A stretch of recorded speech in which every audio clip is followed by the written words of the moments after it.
Oke, halo semua pejuang UTBK tahun 2022. Ketemu lagi sama Kak Dina. Biasanya di sini Kak Dina mau ngasih dikit bocoran soal biologi yang dilaksanakan atau yang ada di UTBK pada hari ketiga kemarin. Sebelumnya Kak Dina doain buat teman-teman yang lagi berjuang di UTBK ini, semoga teman-teman bisa mendapatkan hasil yang memuaskan. Terus semoga juga teman-teman bisa diterima di PTN impian teman-teman semuanya. Amin.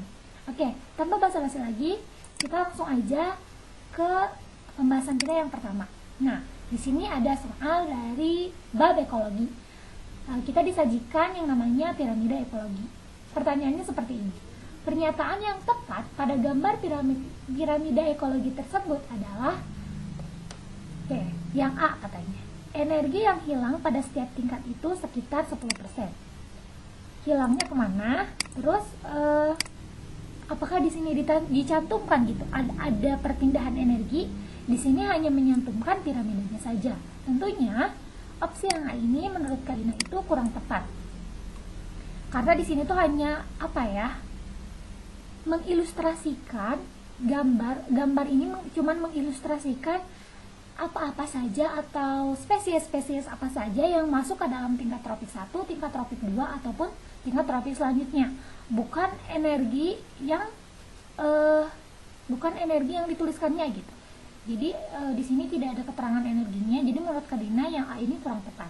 Oke, kita lanjut ke opsi yang B. Katanya biomasa terbesar itu ditemukan pada predator puncak. Justru kita lihat ya, di sini predator puncak ini mulai mengerucut. Sedangkan pada tingkat tropik 1 itu biomasanya itu lebih besar gitu. Jadi untuk yang B ini menurut Kak Dina kurang tepat. Nah, selanjutnya yang C katanya. Produsen itu paling sedikit menyimpan energi.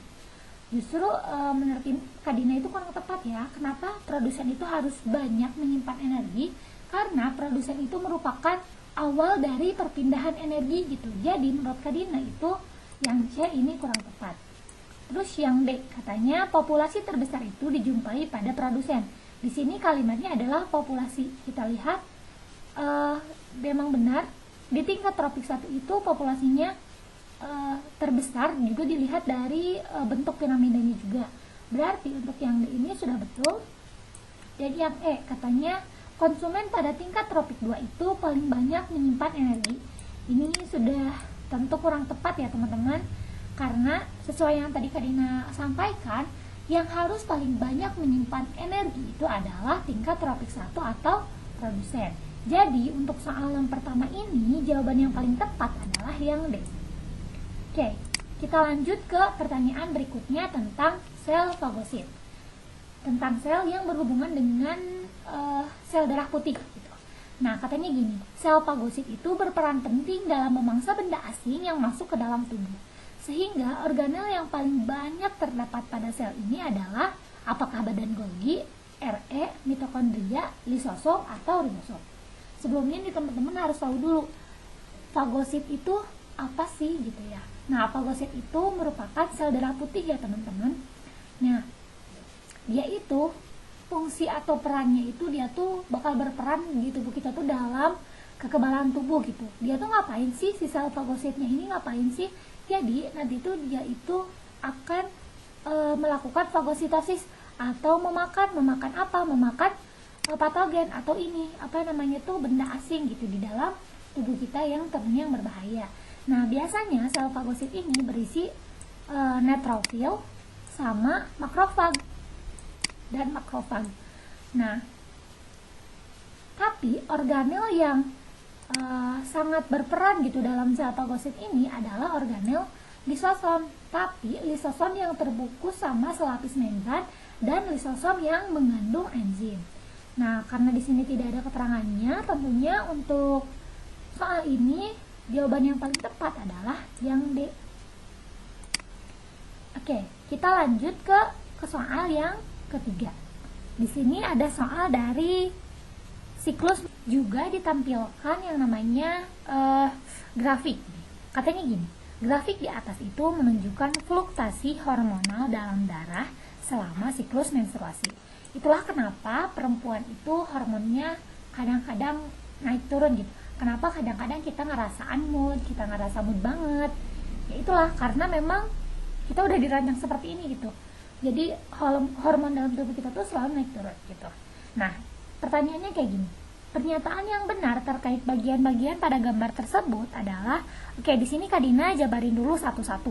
Di sini ada yang namanya P, ada yang namanya Q, ada yang namanya R, S, dan T.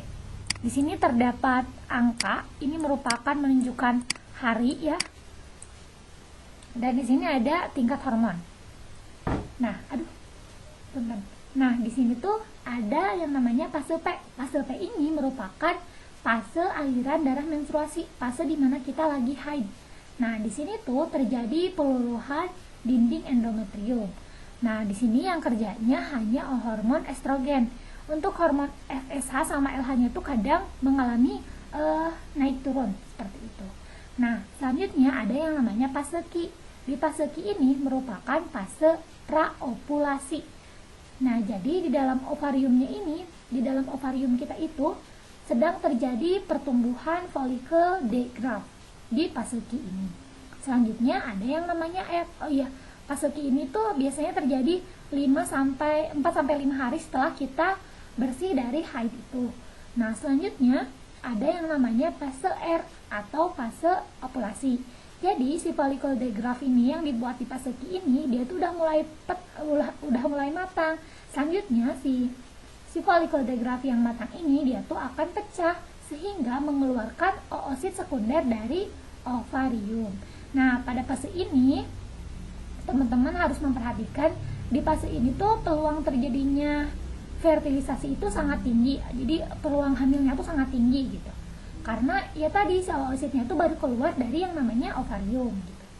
Nah, selanjutnya ada yang namanya fase S atau fase luteal. Nah, jadi fase ini tuh dinding rahim kita tuh lagi ngalami penebalan lanjutan. Nah, hormon yang bekerjanya itu adalah hormon estrogen sama hormon progesteron.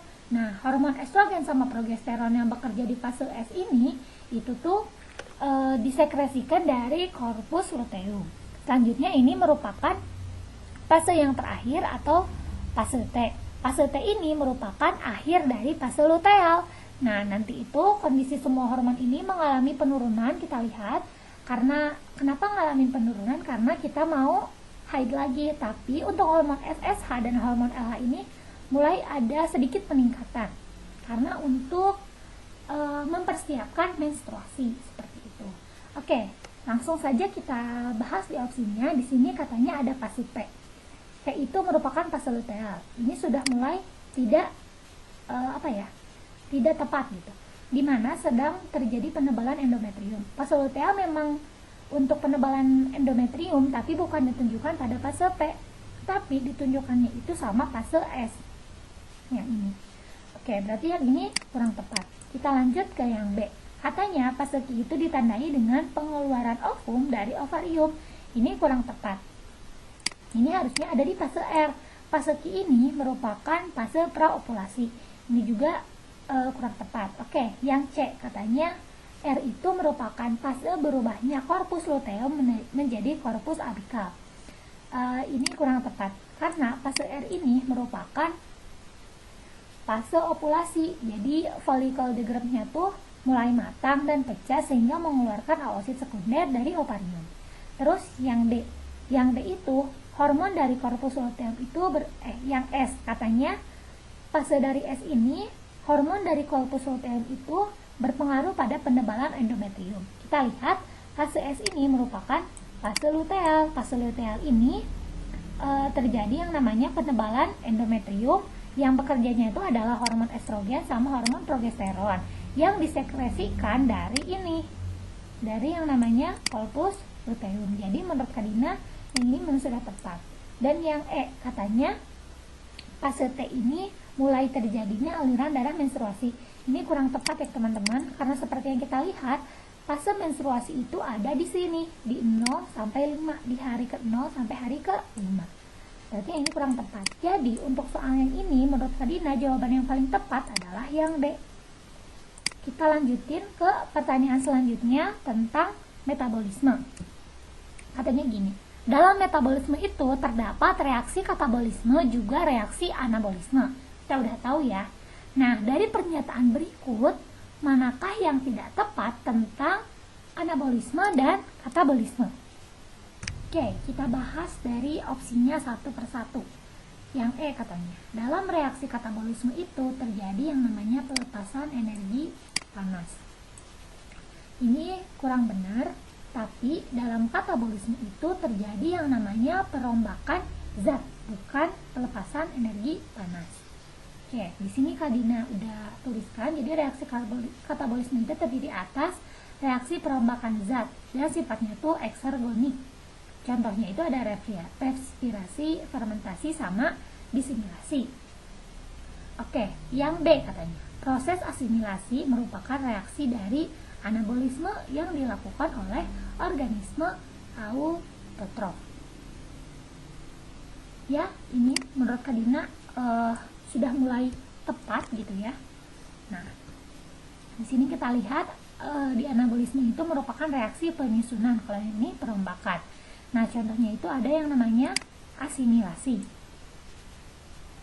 Nah, selanjutnya yang C katanya, respirasi dan fotosintesis itu merupakan reaksi yang berkebalikan. Ini kurang tepat.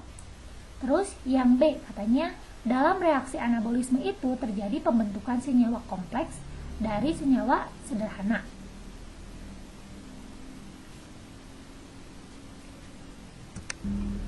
Oke, punten Kak Dina tadi salah baca soal.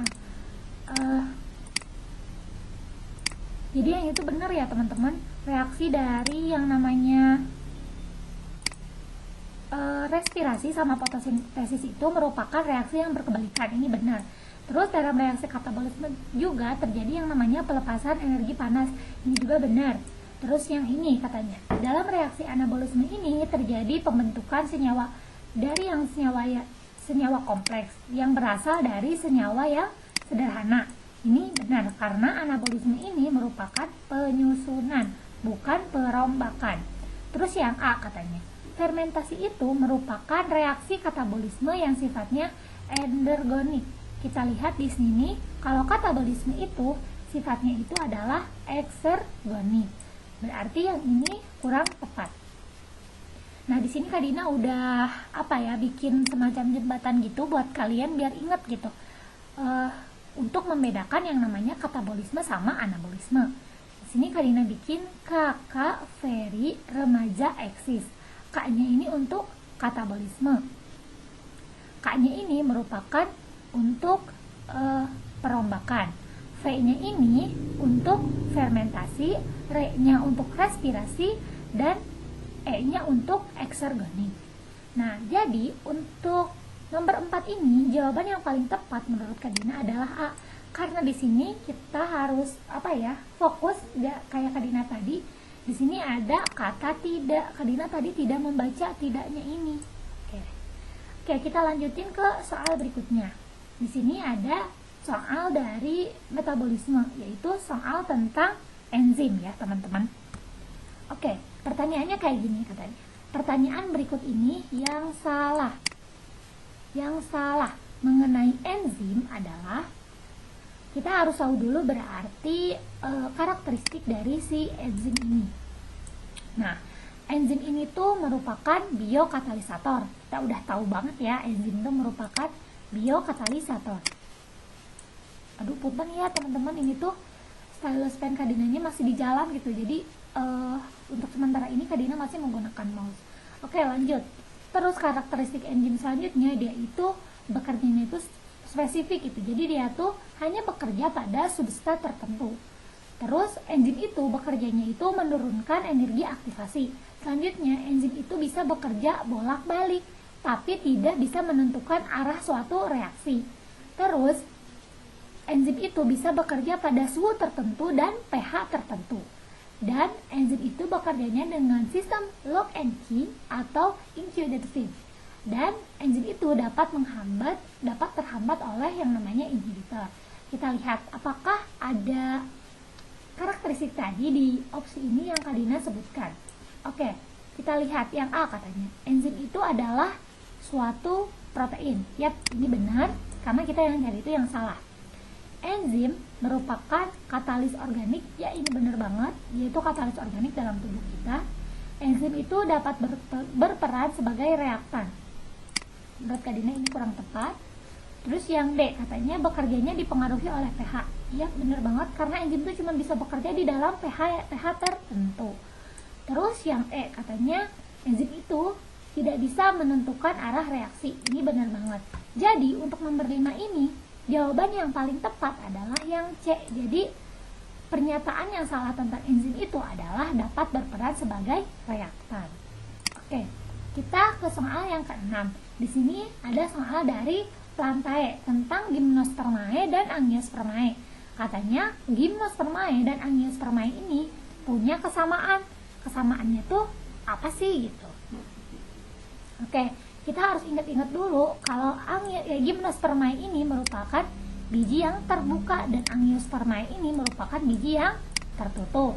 Nah, katanya persamaannya adalah A, biji terlindung dari karpela. Ini kurang tepat. Karena yang terlindung dari karpela cuman Angiospermae aja, Gymnosma terbuka gitu, terekspos gitu. Nah, terus yang B katanya, sistem perakarannya itu bersifat tunggang gitu. Ini juga nggak benar karena ada beberapa yang bersifat tidak tunggang gitu ya, atau yang sifatnya itu serabut gitu akarnya. Terus yang C katanya memiliki bentuk xilem yang heterogen. Ini menurut Kak Dina juga kurang tepat gitu ya. Terus yang D katanya dapat menghasilkan biji. Ini tentu sangat tepat sekali karena memang keduanya itu merupakan dari definisi dari biji terbuka dan biji tertutup. Terus yang E katanya tidak memiliki ovarium. Ini juga kurang benar. Berarti jawaban yang tepat pada soal kali ini adalah yang D, yaitu dapat menghasilkan biji. Oke, kita lanjutin ke soal berikutnya, ke soal yang ke-7. Di sini ada yang namanya proses pembentukan urin primer. Gitu. Nah, di sini kita lihat proses pembentukan urin primer itu terjadi pada bagian yang berlabel. Kita ingat-ingat dulu. Kak Dina kasih jembatan, feeling gue rada protes di setrum gitu. Nah, fil ini untuk filtrasi, G-nya untuk glomerulus, R-nya untuk reabsorpsi, T-nya itu terjadi di tubulus proximal, AU-nya itu untuk augmentasi, D-nya itu untuk terjadi di tubulus distal. Oke, kita udah tahu kan? Nah, pembentukan urin primer ini merupakan bagian dari yang namanya proses filtrasi. Berarti terjadi di glomerulus. Glomerulus ini ditunjukkan pada nomor 4 ya, teman-teman di sini. Berarti jawaban yang tepat untuk soal ini adalah yang D. Di sini tidak terlalu jelas untuk menunjukkan tubulus proksimal karena memang tidak ada panah yang menunjukkan ke sana gitu, malah menunjukkan ke arteri gitu di gambar yang terdapat di soal ini. Oke, kita lanjutin ke soal yang berikutnya ya teman-teman. Oh, sudah selesai. Terima kasih untuk teman-teman yang udah menonton dan mendengarkan penjelasan dari Kak Dina. Semoga bisa mudah dipahami. Kalau memang ada pertanyaan atau jawaban-jawaban yang kurang tepat Kak Dina jawab, ada baiknya kita diskusikan di bawah di kolom komentar ya teman-teman. Nah, untuk selanjutnya mungkin jangan lupa like, komen, dan subscribe ya teman-teman. Terima kasih sudah menonton dan sampai bertemu lagi.